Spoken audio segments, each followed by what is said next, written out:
हरे कृष्णा। आप सभी का स्वागत करती हूँ मैं पूजा कृष्णा दासी कृष्णा डिवोशन यूट्यूब चैनल पर। और भगवान ने बहुत ही हम पर कृपा की है, सभी को सुविधा प्रदान की है। यूट्यूब के माध्यम से हम घर बैठे ही प्रभु की भक्ति कर सकते हैं। प्रभु की कथा, सत्संग इत्यादि समस्त साधन प्रभु ने घर बैठे ही सुलभ कर दिए हैं। तो इसी टेक्नोलॉजी का हम आज ज़रिया बनाते हुए सब तक जन जन तक श्री कृष्ण चरित अमृतम ग्रंथ को पहुंचा रहे हैं। और ना जाने हमारे नाथ कब कृपा कर दें और किसी भक्त के हृदय में वो प्रफुल्लित हो जाएं और प्रभु की भक्ति उनके हृदय में उत्पन्न हो जाए और प्रभु का प्रेम जागृत हो जाए प्रभु की कथा श्रवण मात्र से ही। तो श्री कृष्ण चरित अमृतम ग्रंथ का आस्वादन आप सभी प्रेम पूर्वक करते रहें। और इस ग्रंथ में हम पहुंच चुके हैं भाग 225 में। श्री कृष्ण और उद्धव जी का प्रसंग चल रहा है और उद्धव जी को श्री कृष्ण ने पहुंचा दिया है ब्रज धाम में, वृंदावन धाम में अपनी गोपियों, अपने गोपाल सखा माता यशोदा और नंद बाबा से मिलने के लिए। तो आज के प्रसंग में हम श्रवण करेंगे कि उद्धव पहुंच चुके हैं ब्रज में और गोप सखाओं के मध्य पर वो हैं, ग्वाल सखाओं के बीच में वो किस प्रकार से किन प्रश्नों के उत्तर देंगे। आज के भाग में हम श्रवण करेंगे और देखते हैं कि गोपाल सखा अपने श्री कृष्ण मित्र को ना पाकर किस प्रकार से उद्धव से सवाल करते हैं और उनका कैसे भाव होता है। आज के भाग में हम श्रवण करेंगे। उद्धव जी को रथ में बैठा हुआ देख सभी गोपाल सखा आपस में वार्तालाप करते हैं। कौन होगा ये? नील सुंदर है कोई, कहीं अक्रूर तो नहीं है? फिर दूसरा कहता है नहीं, अक्रूर नहीं है, उसका नील वर्ण नहीं था तो कोई और होगा। पर ये मथुरा वाले अब यहाँ पर क्यों आए हैं? वैसे भी मथुरा का कार्य तो सद गया ना, कंस मारा गया, वहाँ के लोग प्रसन्न हैं, फिर अब यहाँ क्यों आया है कोई? उद्धव जी आगे अपने विदुर जी से बता रहे हैं कि मेरे रथ को देखकर ग्वाल बाल विभिन्न चर्चा करने लगे। उनकी चर्चा से ऐसा लगता था कि मथुरा के नाम से ही इन्हें चिढ़ सी होने लगी थी। और हो भी क्यों ना, इनके प्राण धन को मथुरा ने ही तो चुराया था। मधुवन, ये नाम कितना कड़वा है, नाम में ही मधु है, बाकी तो विष से भरा है ये मधुवन। ये दूसरा ग्वाल बाल बोला। विष ही तो लगाकर आई थी वो प्रथम पूतना, मधुवन से ही आई थी। पर ये क्या, तभी ग्वाल बालों ने रुदन प्रारंभ कर दिया। मधुवन, कैसे हरे भरे रहते हो तुम, हम तो अब सूख गए, कन्हैया की विरह अग्नि में जलकर भस्म हो गए हैं, पर तुम बड़े इठला रहे हो, कैसे? अब दूसरा ग्वाल कहता है क्यों ना इठलाए, क्यों ना इतराए, हमारा ब्रजधन कन्हैया तो अब इनके पास ही है ना, अब हमारे पास क्या है?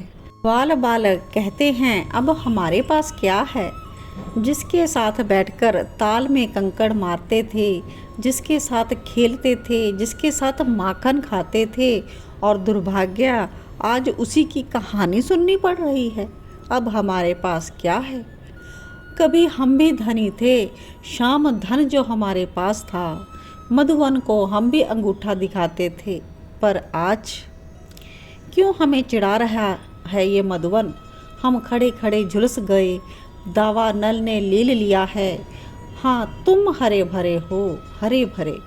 श्री दामा रथ में बैठे हुए उद्धव जी को देखकर कहते हैं ये दूत है महाराज उग्रसेन का, पर हमारे पास अब देने को कुछ नहीं है। मनसुख आगे से बोल पड़ा। हाँ, वैसे अतिथि जो आए और जो मांगे देना चाहिए। हमने आतिथ्य धर्म का पालन करके अपने आप को बर्बाद कर लिया है। मधुवन से आया था वो अक्रूर, हमने स्वागत में कोई कसर नहीं छोड़ी, पर उंगली पकड़कर पहुंची, पकड़ ली उसने हमारी, हमारा सर्व सर्व ले गया वो, अब हम क्या दे इसे? अब क्या मांगने आया है ये मधुवन का वासी।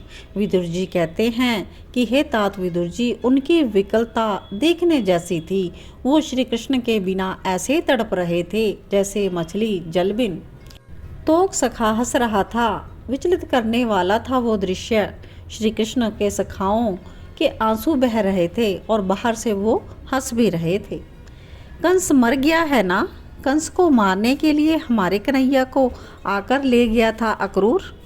तो फिर अब किसको भेज दिया है यहाँ पर। जाओ, अरे उस मरे कंस का श्राद्ध भी तो करना होगा ना। तो अब फिर कोई आया है यहाँ से किसी को ले जाने के लिए। यह सुन मधुमंगल धरती में गिर गया। अब हमारे पास कुछ नहीं है मथुरावासियों, हम तुम्हें क्या दें। उन सब की यह विचित्र स्थिति देख मैं स्तब्ध रह गया। मुझे बारंबार रोमांच हो रहा था। कभी कभी मेरी स्थिति ऐसी हो रही थी कि मैं रोऊं, दहाड़े मार कर रोऊं, इनके साथ मिलकर रोऊं। नहीं बनना मुझे मधुबन का, मुझे वृंदावन अपना लग रहा था। अब ये क्या हो रहा था मेरे साथ, मैं कुछ भी समझ नहीं पा रहा था। मैंने रथ को आगे बढ़ाया और उन ग्वाल सखाओं के पास ले जाकर अपना प्रथम परिचय दिया। मैं श्री कृष्ण का मित्र उद्धव, और मुझे अब लगता था रथ को छोड़ देना चाहिए। मुझे तो वहाँ के रज में लोटपोट होते हुए चलना चाहिए था। इन ग्वाल सखाओं के चरणों को चूमना चाहिए था, पर ये इतनी शीघ्र कैसे हो जाता। मेरा अभिमान, ज्ञान का अभिमान, देवगुरु बृहस्पति के शिष्य होने का अभिमान, विद्या मेरे समान किसके पास होगी, ऐसा अभिमान, यही मुझे रोक रहे थे इस प्रेम रस में डूबने से। उन ग्वालपालों ने मुझे देखा, बड़े ध्यान से देखा, फिर कुछ देर में बोले, कन्हैया नहीं आया। मैंने कहा, मैं उनका मित्र हूँ, उन्होंने मुझे ही भेजा है। मनसुख ने बताया, यह दूत है कन्हैया का। मैंने तो मित्र कहा था, पर उन्होंने मुझे दूत कह दिया था। वो सब यही कह रहे थे, मैं कहाँ मित्र। मित्र तो ये लोग थे अपने कन्हैया के। हाँ, अब तो दूत ही भेजेगा कन्हैया, स्वयं क्यों आने लगा। कितने उदास, हताश और निराश हो गए थे ये सब। बड़ा हो गया है ना, सुना है राजा बन गया है, बड़े बड़े लोगों के साथ उसका उठना बैठना है, फिर हम क्या हैं उसके लिए। वो सखा ऐसा बोल रहे थे तो मैंने उनकी बातों को काटते हुए पूछा कि मैया यशोदा का महल कहाँ है, बाबा नंद जी का महल। तो मेरा प्रश्न सुनकर वो सब ग्वाल बाल एक दूसरे का मुख देखने लगे। मनसुख ने ही मुझे एक बहते पनारे की ओर संकेत से दिखाया कि इस पानी के पनारे के साथ साथ चले जाओ। ये पनारा जहाँ से निकल रहा हो, बस वही है नंद का महल। जाओ उद्धव। मनसुख ने मेरा नाम लेकर मुझसे जाने के लिए कहा, और मैंने भी जानना चाहा, ये पानी क्या है, ये पानी का पनारा क्या है। मनसुख रो दिया मेरी बात को सुनकर। कुछ देर लगा उसे सहज होने में, और जब वो सहज हुआ तब बोला, मैया यशोदा के आंसुओं के पनारे हैं ये उद्धव। वो निरंतर अपने लाला को स्मरण करके रोती रहती हैं, उसी आंसुओं के पन्नारे बह रहे हैं। मेरी बुद्धि चकरा गई। आंसुओं के पन्नारे। उद्धव के मुख से ये प्रसंग सुनते हुए विदुर जी भी आज भिलकियों से रो दिए। उद्धव यह सब प्रसंग विदुर जी से कह रहे हैं। और आज का प्रसंग यहीं पर विश्राम लेता है। मिलते हैं अपने नेक्स्ट भाग में, तब तक आप देखते रहें श्री कृष्ण चरित अमृतम कृष्णा डिवोशन चैनल के ज़रिए। आप सभी को जय श्री कृष्णा।